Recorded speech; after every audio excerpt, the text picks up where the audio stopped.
The left side of the screen is filled with fireworks, but they're all fake. The right side shows the real scene, where there aren't any fireworks at all. The live feed on the laptop shows a torchbearer, but in reality, it's just an animation effect. The high-quality dining at the Asian Games stunned netizens and left them envious. The lavish meals starkly contrasted with the pre-packaged meals that many children are given. I'm not sure if Hangzhou is a culinary desert, but there are so many delicious options in the media village at the Asian Games. Thank you. Here's the restaurant.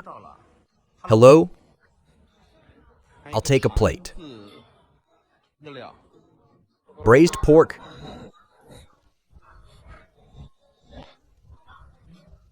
Cowpeas. Curry chicken. Rib-eye steak. Served with carrots. Pork bone noodles. This meal feels worth every bit of the 20 yuan. It's so lavish. Wow, there are even more dishes over here. And there's a KFC and Pizza Hut section with all kinds of fried chicken and pizza. My goodness, can we eat as much as we want? Yes, of course. I'm so excited. This cake, if bought separately, is quite expensive, 26 yuan. You could earn back your meal's cost with just one. Thank you. There's also a variety of pastries and fruits as well as all Waha beverages and ice creams. Look at how much I've got. With this food standard, eating here for 20 days wouldn't be a problem. Don't want it anymore? Doesn't it taste good? It doesn't taste good. Wow, so much leftover food. Will you be hungry in the afternoon? So much wasted. Aren't the fish balls good? The fish balls are good, but we didn't eat them. Netizens asked questions like, why didn't the Asian Games provide pre-packaged meals? It seems the government knows that such meals aren't presentable on the world stage, so they provide fresh meals to foreign guests. Do Chinese children only deserve pre-packaged meals? Reports suggest that the Chinese authorities spent over 2 billion yuan to host these Asian Games. Hangzhou constructed 6 competition venues, 31 training venues, 1 Asian Games village, and 4 sub-villages. According to Ding Jiongcheng, Minister of Logistics and Support for the Hangzhou Asian Games Organizing Committee, the authorities' dining area covers about 8,400 square meters, offering 4,200 seats, and operates non-stop for 20 hours from 5 a.m. The cafeteria serves dishes such as Hangzhou's famous Dongpo pork and Song Sao fish soup, as well as spare ribs, beef stir-fried with green onions, and more. These meals seem much more refined and safe compared to what schools and kindergartens offer. A report from the Zhejiang Provincial Bureau of Statistics reveals that even after deducting the venue construction costs, Hangzhou invested at least 200 billion yuan in urban infrastructure between 2016 and 2020 in preparation for the Asian Games. This investment is approximately double the amount spent on the 2010 Guangzhou Asian Games. A report from the Olympic Council of Asia, OCA, estimates that the Hangzhou Asian Games sponsorship revenue is expected to be 60 billion yuan, with copyright revenue at 40 billion yuan, totaling 100 billion yuan in income. This figure is significantly less than the expenditure, suggesting the Games will conclude with a substantial deficit. Amid China's worsening economic climate, the decision to splurge on hosting the Asian Games has sparked intense domestic criticism. When Hangzhou bid for the Games in 2015, it was mockingly labeled a big sucker by the public. Hangzhou became the sole bidder after its only competitor, Vietnam, withdrew due to concerns over the estimated 5 billion yuan budget, almost $685 million, and overwhelming public opposition to the expensive undertaking. Under the Chinese Communist Party's rule, government decisions prioritize national image over public sentiment. This blatant disregard for public dissatisfaction and the decision to invest heavily in hosting the Games showcases autocratic governance at its peak.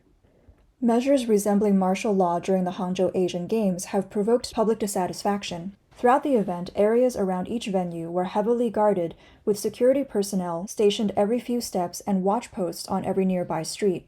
Ordinary citizens wanting to witness the spectacle were kept at bay. To ensure that the public didn't cause any disruptions, police were stationed inside residential communities, and residents were instructed to keep their windows and doors shut. Some locals took to the internet to express their discontent after finding their doors and windows taped shut, likening the city to a large prison. They questioned, is it safe or not? As streets teemed with police, traffic in Hangzhou was also restricted.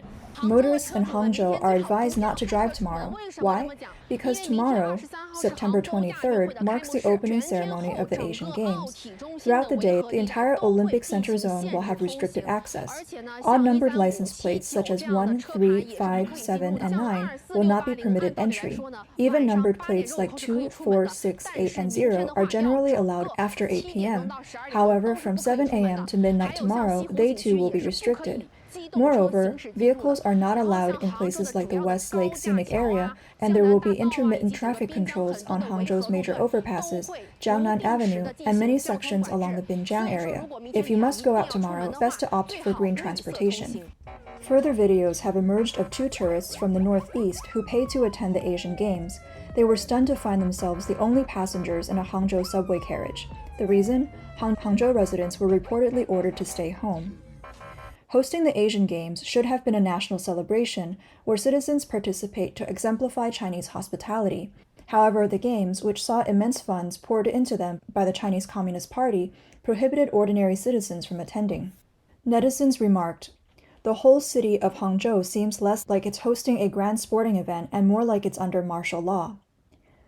On one hand, there's a display of opulence for international eyes, while on the other, there's a confrontational stance against its own citizens. Such an event distorts the very essence of sports.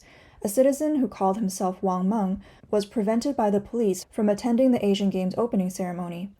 On September 21st, he told the media he had plans to visit Hangzhou to witness the opening ceremony and meet a friend, but the authorities restricted his freedom. He stated, quote, "The government is suppressing petitioners and so-called sensitive individuals like me without any valid reason. With so many sensitive days now, China's monolithic narrative is bound to backfire someday." Such hardline stability measures have become the norm for mainland Chinese. Prior to the Asian Games, around September 20th, a video circulated online purportedly showing President Xi Jinping inspecting the city of Yiwu, Zhejiang. Sources revealed local roads were blocked, Teslas were restricted due to their cameras, and even sewer covers were locked. It was only the next day that the authorities confirmed Xi Jinping's visit to Yiwu. Mr. Wu, a civil servant, commented, quote, "Every time the authorities organize events like this, it's firstly for saving face, and secondly due to their own paranoid fears. Holding this event doesn't bring any benefits to ordinary citizens. If it wasn't held, the government would still squander resources elsewhere." For the Chinese Communist Party, the Asian Games is not just a sports event, it also serves as a political platform for boosting domestic economy and morale, and for international propaganda. Mr. Zhang, who works in Beijing, believes, quote, "Each time such an event is held, the CCP wastefully exploits the public's resources for self-praise, all the while harassing and trampling upon their rights. The CCP employs various stability maintenance measures during these events, and even after the event concludes, these measures often remain, targeting the disobedient public." This year's Asian Games in Hangzhou turned the residents of Hangzhou and the entire Zhejiang province into the biggest victims. Only by ending the CCP's tyrannical rule can the public decide if they wish to spend money on sporting events and enjoy them. Some Chinese netizens revealed on social media that, to prevent ordinary citizens from attending, the government personally arranged for fake spectators. One netizen's wife, a state-owned enterprise employee, was compelled to act as a volunteer, visiting the competition venues daily to pose as a spectator. On one hand, the public was barred, and on the other, few attended. To save face, the CCP not only arranged for fake spectators, but also staged cheerleading squads. On the night of September 21st, during the Asian Games football group match between North Korea and Kyrgyzstan, some spectators noticed that the North Korean cheerleaders seemed to be Chinese. From their demeanor to their actions, they appeared unlike North Koreans. Some even wore Apple Watches, a stark difference from standard North Korean cheer squads. They were suspected to be local Hangzhou students who spoke Korean. Foreign dignitaries were also scarce at the event. The CCP sent a special aircraft to bring the Syrian president to Hangzhou to boost the scene. Despite the CCP's billions spent in creating the image of a grand international congregation, for the Hangzhou Asian Games, only 7 national leaders attended. Sources suggest that at least 2 were flown in on CCP military planes. leading netizens to mockingly suggest that they had to beg others to attend.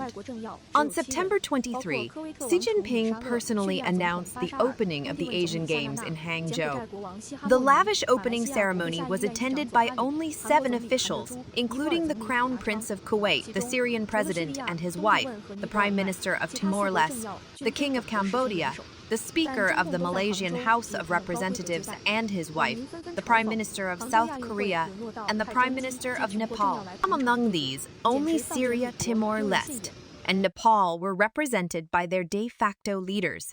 Despite this, the CCP extended a high-level reception to all. Netizens ridiculed the games, suggesting the CCP had stooped so low as to send aircraft for leaders of impoverished nations. The entire event was deemed an embarrassment.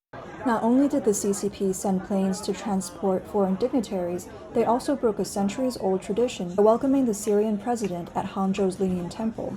Of the 45 members of the Olympic Council of Asia, only 7 countries sent government officials to attend the opening ceremony of the Hangzhou Asian Games, with 4 countries represented by members of their royal families. Notably absent were officials from many major Asian nations, possibly reluctant to bolster the CCP's image. Indonesia, one of Asia's emerging sports powerhouses, secured 98 medals during the 2018 Asian Games, ranking 4th in the medal tally. On September 19th, the Indonesian President Joko Widodo held a farewell ceremony for athletes heading to Hangzhou. However, no official representation was sent.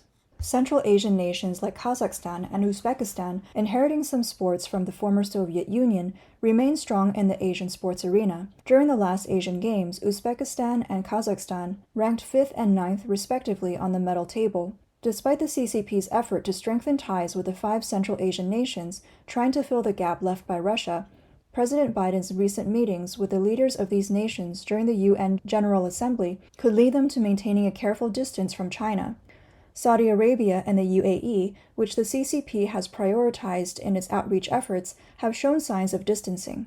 Even though Xi Jinping visited Saudi Arabia at the end of 2022, which the CCP portrayed as a move to fill the gap left by the US in the Middle East, a recently concluded G20 summit saw the US and the EU, along with India, Saudi Arabia, and the UAE, announcing the establishment of an economic corridor from India to the Middle East and the EU.